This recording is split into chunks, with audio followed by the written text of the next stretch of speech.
Hello, my third grade friends. This is Mrs. Smith here. Thanks for joining me. Today we're doing Unit 1, Lesson 6, which begins on page 31 of your book.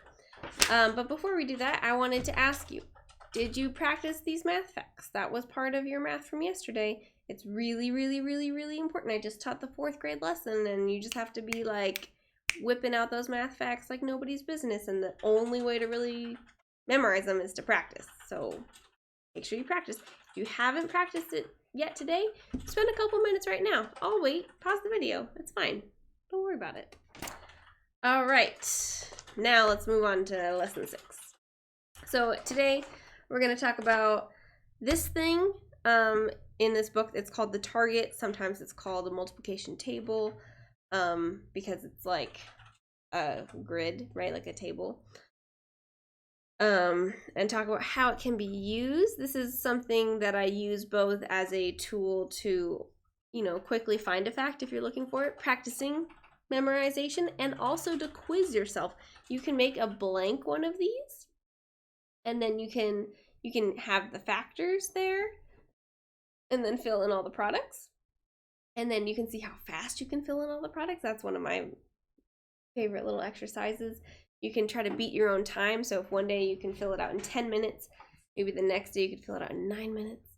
Work on down so you're becoming quick with all your facts. And then if you get stuck, you know immediately which facts you don't know yet, right? You can be like, ooh, I really need to work on my 8s or my 7s or my 4s. And that way you can target your focus of your practice time to specifically those ones that you're not super confident with. Because a lot of the time, people know they're zeros. It's just 0. People know they're 1s. It's just the same number. People probably know they're 5s because we do a lot of skip counting. Maybe they're 2s because it's just doubling. People often will know their 10s really easily as well. And the 9s, we'll talk about this fun little finger trick that makes it really easy and a couple patterns that make it super duper easy. But it's usually these ones in here, the 6, 7, and 8s, from what I've seen. So you want to figure out which ones you don't know yet and focus on those. All right, let's go. Discuss how you can use the target to find the product for 8 times 5. So the first thing you need to know is that the factors are on the sides. And then all of these are the products. So it's factor times a factor equals a product. You can also use it backwards and do product divided by one factor equals the other factor, right? So you can be like, if something's like 42 divided by 7 is what? You can find the factors of 7, or the products of 7, find that 42, and then go across this way and see, oh, the other factor must be 6. So it could be used a lot of different ways. It's a very cool tool. So to use this to find the product of 8 times 5, go to 8 on one side, go to 5 on the other, and you bring your finger down straight in the line and across and find out where they meet. So 8 times 5 is 40. It works the other way too. If you did this 5 and this 8,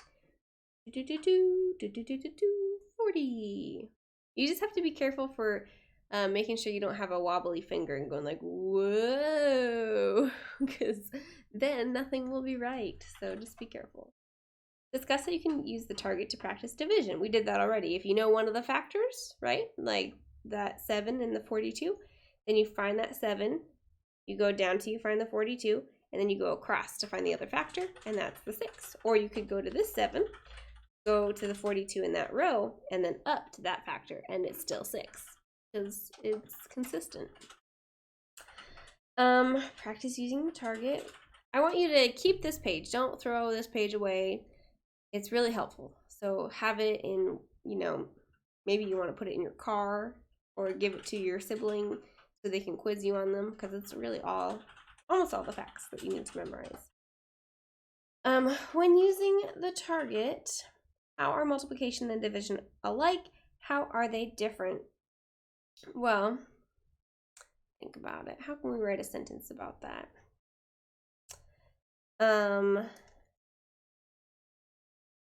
You can the target to find a product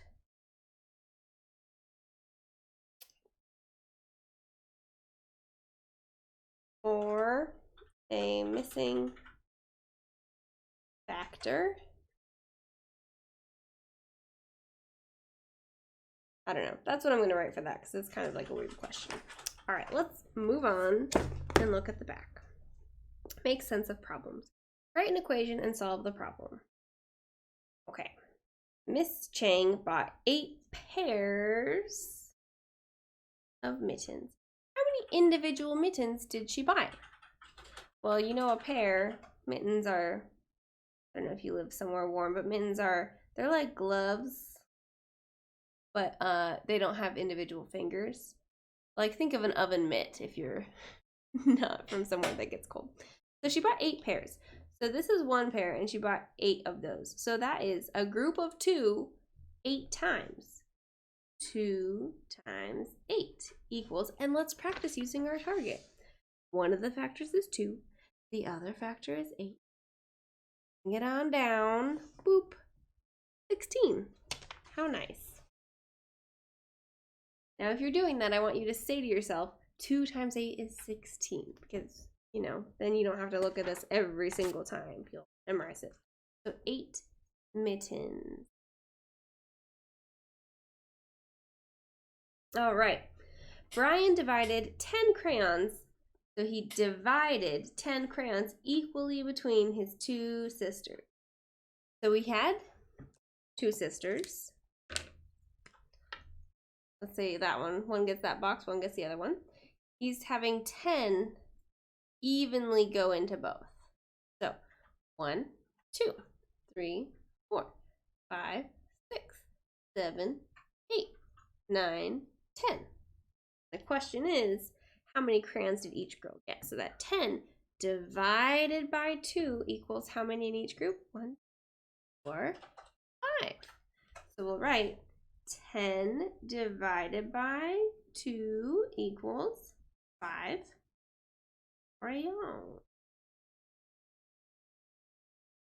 Okay. Maria has 5 piles of flashcards. There are 9 cards in each pile. How many flashcards does Maria have? Think about this one. See if you can give it a go on your own, and hit play when you're ready.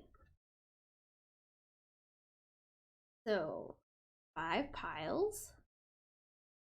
1, 2, 3, 4. Each one with 9. How many in all? That looks like 9 5 times, right? So let's write that down. 9 times 5. 5 times 9 is also perfectly fine. We know our factors. I'm going to go to 5. I'm going to go to 9. Go across and then down. 9 times 5 is 45.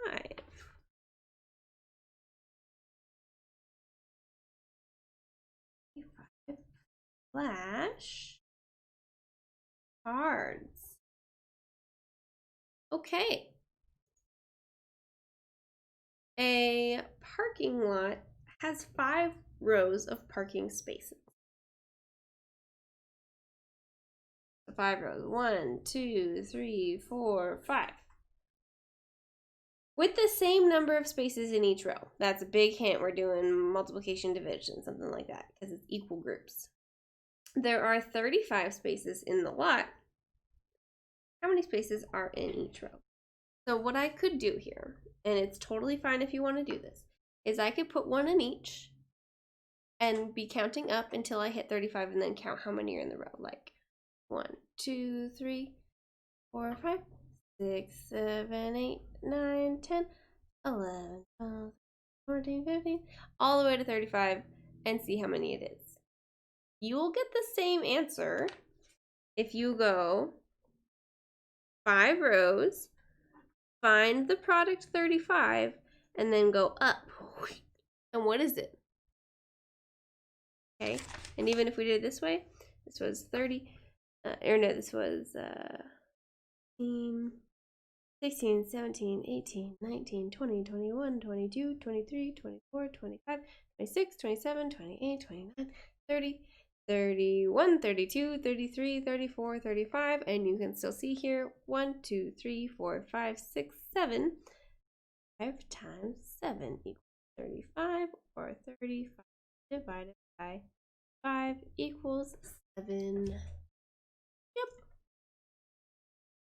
Okay, so we'll write that down here. 35 divided by 5 equals 7. Okie dokie. Ari arranged his bottle cap collection into 9 rows with 2 bottle caps in each row. 3, 4, 5, 6, 7, 8, 9, 2, 7, 8, 9, and then 2 in each.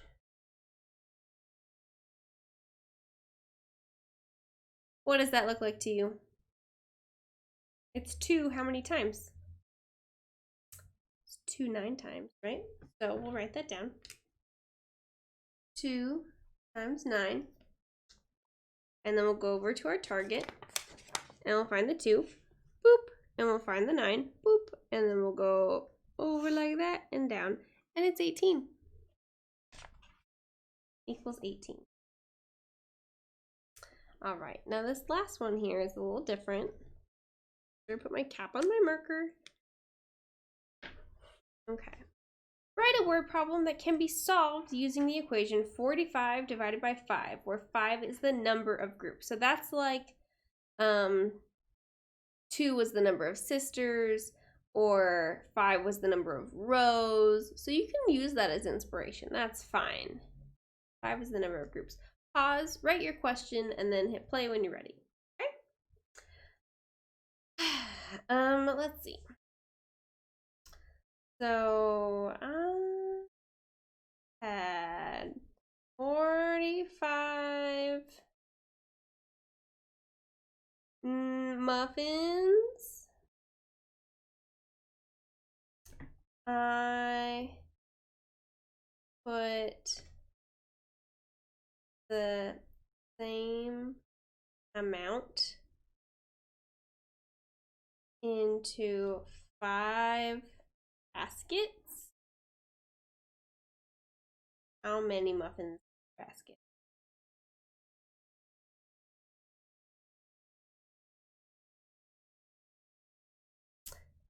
Per basket. And then that would be 45 divided by 5, which is, to find 5, go over to 45, and then go up, whoop, and it's 9. 9 muffins per basket. Okay? After you've done this, go and see if you have an assignment, and make sure you practice your math facts every day. It's part of your routine. Make sure you're doing it. Okay? See you next time, and have a wonderful rest of your day. Next time, we'll be doing stuff with 10s, so that's pretty cool. Bye-bye, everybody.